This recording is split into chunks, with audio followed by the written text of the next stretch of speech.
Last episode में हमने देखा था कि तेंसुइलिंग साओचन से कहता है कि सीनियर मेरे पास तीनों सिटी के बारे में एक रूमर है और मेरे ख्याल से ये बात आपके काम की हो सकती है। और फिर तेंसुइलिंग कहते हैं कि इस बात को मेरे मास्टर ने मुझे बताया था कि तीनों रीजन के नॉर्थ माउंटेन्स में ऐसा माना जाता है कि वहाँ पर क्रिस्टल विन का बहुत ही बड़ा भंडार है, लेकिन ये क्रिस्टल विन बहुत ही अच्छे तरीके से उस माउंटेन में छिपा हुआ है और इस क्रिस्टल विन की रक्षा वहाँ पे मौजूद सारे बीस्ट किया करते हैं। और ऐसा कहा जाता है कि वहाँ के बीस्ट सबसे ज्यादा खतरनाक और रेयर होते हैं और उनकी शक्तियाँ भी गॉड लेवल की होती है, और जिसकी वजह से आज तक जो इस क्रिस्टल विन की खोज में वहाँ पे गया है वो दोबारा उन माउंटेन से लौट के वापस नहीं आया है। और यही वजह है कि लोग वहाँ पर जाना भी पसंद नहीं करते हैं और यही वजह है कि एग्जैक्टली किसी को नहीं पता है कि वहाँ पर क्रिस्टल विन है या फिर नहीं। और अब ये सुनने के बाद साओचन कहता है कि अगर ये बात सच है तो फिर तुम इसका पता लगाओ, क्योंकि थंडर क्रिस्टल विन बहुत ही ज्यादा रेयर होते हैं और वो बहुत ही मुश्किल से पाए जाते हैं और वो हर तरह के कल्टीवेशन में हमारी हेल्प कर सकते हैं। जिस पर तेंसुइलिंग भी जी सीनियर कह के वहाँ से चला जाता है। और अब साओचन अपने पपी को देखते हुए कहता है कि तुम बहुत ही ज्यादा कमजोर हो गए हो, और फिर साओचन अपने पपी को कुछ हर्ब्स देता है और कहता है कि तुम इन्हें एब्जॉर्ब करके खुद को ट्रेन करो और अब मैं यहाँ से बाहर जा रहा हूँ। और अब हम देखते हैं कि साओचन सीधे नए डिसाइपल से मिलने के लिए जाता है। और अब साओचन को देखने के बाद एक लड़का कहता है कि देखो ब्रदर साओचन आ गए हमारे सेक्ट के one of the core disciple. और फिर वो लड़का थोड़ा आश्चर्य से कहता है कि ब्रदर साओचन ने ऑलरेडी थियोरजी रिलम को ब्रेक थ्रू कर लिया है, जिस पर एक लड़की काफी ज्यादा खुश होते हुए कहती है कि सीनियर साओचन तो बहुत ही ज्यादा अमेजिंग है, उन्होंने महज 20 साल की उम्र में थियोरजी रिलम को ब्रेक थ्रू कर लिया है। और अब ये सुनने के बाद साओचन उस लड़की के पास आता है और फिर उस लड़की से पूछता है कि बताओ तेंसु और जिंगयुन कहाँ पे है, जिस पर वो लड़की साओचन को अपने इतने ज्यादा करीब देखने के बाद बहुत ही ज्यादा शर्मा रही होती है और फिर वो काफी ज्यादा शर्माते हुए कहती है कि वो सामने वाले हाउस के 3rd रूम में है। और अब ये सुनने के बाद साओचन वहाँ से जाने लगता है और वो लड़की पीछे से बहुत ही ज्यादा खुश हो रही होती है और कहती है कि साओचन ने मुझसे बात किया। और अब साओचन सीधे तेंसु और जिंगयू के पास जाता है। और अब साओचन को वहाँ पे देखने के बाद तेंसु कहता है कि ब्रदर साओचन आप यहाँ पे, जिस पर साओचन कहता है कि मैं तो बस तुम लोगों से यहाँ पे मिलने आया था। और अब हम देखते हैं कि साओचन उन दोनों से कुछ सवाल जवाब कर रहा होता है। और अब साओचन का सबसे पहला सवाल ये होता है कि तुम दोनों को ये सेक्ट कैसा लगा और तुम दोनों इस सेक्ट के बारे में क्या सोचते हो, जिस पर तेंसु कहता है कि जब मैं छोटा था तभी से इस सेक्ट में ज्वाइन होना चाहता था और मैं आपको अपना आइडल मानता हूँ। और अब जिंगयुन भी कहता है कि मेरा भी बड़े भाई की तरह ये सारी चीजें सेम है और ये जैसा करते हैं मैं भी बिल्कुल वैसा ही करता हूँ। और अब साओचन तेंसु का जवाब सुनने के बाद सोचने लगता है कि ये तो बहुत ही ज्यादा चालाक है और इसे बहुत ही अच्छे से पता है कि किसके सामने कितनी चापलूसी करनी चाहिए। और अब साओचन उन दोनों से कहता है कि अगर तुम दोनों को कोई भी प्रॉब्लम हो तो तुम दोनों मेरे पास आ सकते हो, लेकिन मैं तुम दोनों को एक एडवाइस देना चाहता हूँ कि एक सच्चा फाइटर कभी भी अपने दोस्तों को धोखा नहीं देता है, चाहे कंडीशन और सिचुएशन कैसी भी क्यों ना हो। एक ट्रू वॉरियर हमेशा अपने लोगों की हेल्प करता है। और अब साओचन की इस लाइन को सुनने के बाद तेंसु बहुत ज्यादा हैरान हो जाता है, लेकिन फिर भी वो साओचन के सामने कुछ भी नहीं कहता है और कहता है कि हम हमेशा आपकी बातों को ध्यान में रखेंगे। और फिर तेंसु अपने मन में सोचने लगता है कि आखिरकार साओचन की इस बात का क्या मतलब था।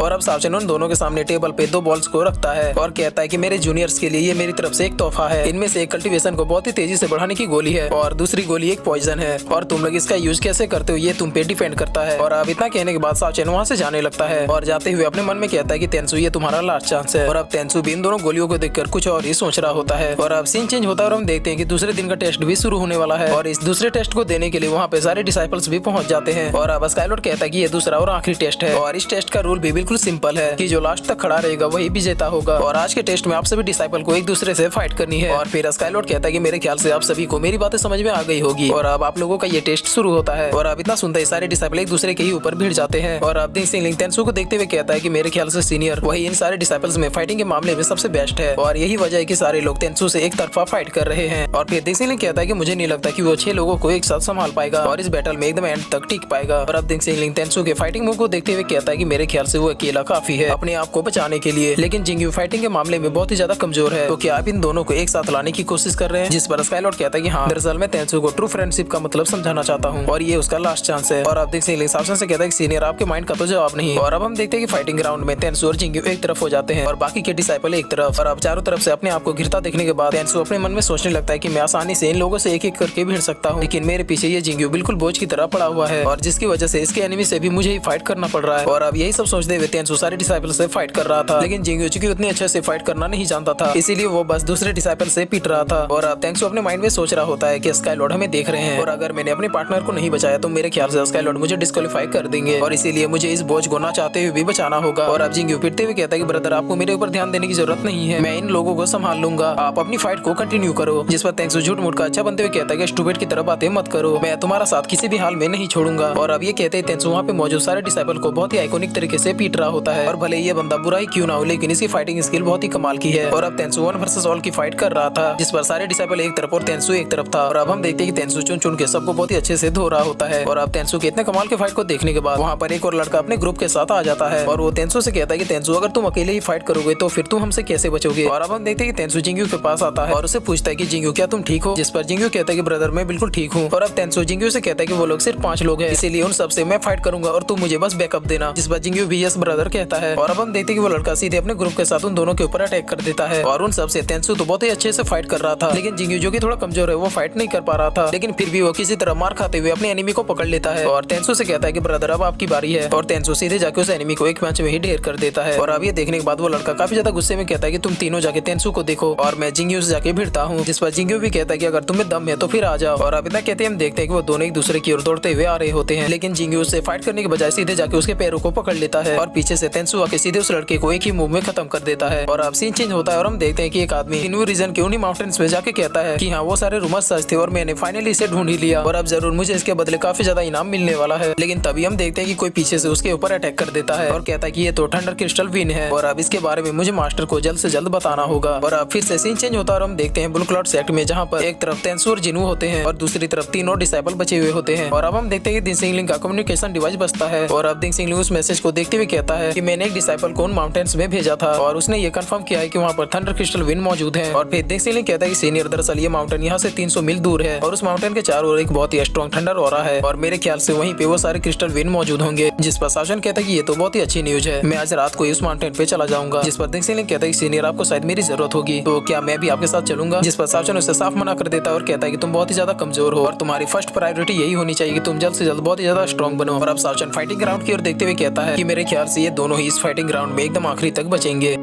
और फिर इसी के साथ ये एपिसोड यहीं पे खत्म हो जाता है।